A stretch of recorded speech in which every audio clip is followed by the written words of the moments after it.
জাতীয় নাগরিক পার্টির পক্ষ থেকে সকলকে শুভেচ্ছা জানাচ্ছি। আমি যদি সরাসরি আলোচনা যাই যে সরকারের পক্ষ থেকে জুলাই ঘোষণাপত্রের একটা আশ্বাস দেওয়া হয়েছিল, এর আগে জানুয়ারির 15 তারিখের মধ্যে সেটি করার কথা ছিল, কিন্তু সেটি হয় নাই।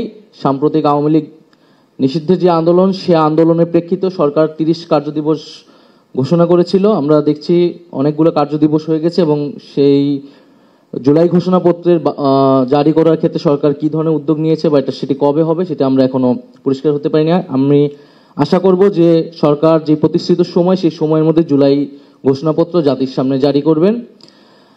আর দ্বিতীয়ত, জুলাই সনদের বিষয়টি এসেছে যে সংস্কারের ঐক্যমতের প্রেক্ষিতে আমরা আশা করি যে এই জুলাই মাসের মধ্যেই 5ই আগস্টের আগেই জুলাই সনদ হয়ে যাবে এবং আমরা ঐক্যমতের ভিত্তিতেই বাংলাদেশের পরবর্তী রাষ্ট্র কাঠামো বা সংস্কারের রূপরেখা কি সেটি জানতে পারবো। এখানে নির্বাচনের তারিখ নিয়ে অনেক আলোচনা হচ্ছে, কিন্তু আমাদের দলীয় মত হচ্ছে যে আমরা বিচার, সংস্কার এবং নির্বাচন, সেটি গণপরিষদ নির্বাচনের কথা বলে আসছি। যদি জুলাই সনদ ঘোষণার আগেই নির্বাচনের তারিখ ঘোষণা হয়ে যায়, তাহলে আসলে সংস্কার প্রক্রিয়া ব্যাহত হবে বলে আমরা মনে করি। কারণ নির্বাচনের তারিখ ঘোষণার সাথে রাজনৈতিক দল একে অন্যের প্রতিদ্বন্দ্বিতায় চলে যাবে এবং রাজনৈতিক পরিস্থিতি, মাঠ পর্যায়ের পরিস্থিতি, তৃণমূলের পরিস্থিতি সম্পূর্ণ পাল্টে যাবে এবং এই প্রশাসনও কতটুকু নিরপেক্ষ থাকবে, সরকারের নিয়ন্ত্রণ থাকবে, সেটি নিয়েও প্রশ্ন আছে। ফলে এই রাজনৈতিক ফ্যাসিবাদ বিরোধী রাজনৈতিক দলগুলা নির্যাতিত হয়েছে, নিপীড়িত হয়েছে, জনগণ ভোটাধিকারের জন্য লড়াই করেছে।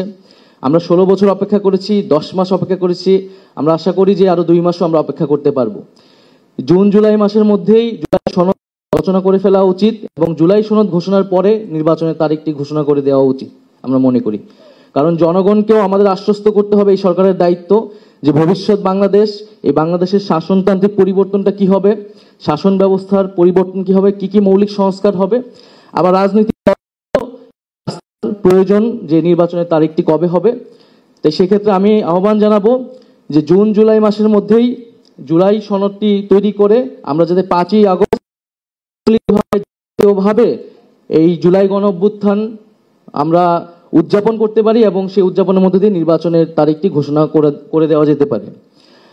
আরেকটি বিষয় হচ্ছে, আমরা নির্বাচনের কথা বলতেছি, কিন্তু যদি নির্বাচন ব্যবস্থারও সংস্কার না হয়, ন্যূনতমভাবে নির্বাচন সংস্কার কমিশন গঠিত হয়েছে, সেই প্রস্তাবনাগুলো যদি গৃহীত না হয়, নির্বাচন কমিশন যদি পুনর্গঠিত না হয়, তাহলে আমরা কিভাবে সেই নির্বাচন আসলে কন্ডাক্ট হবে।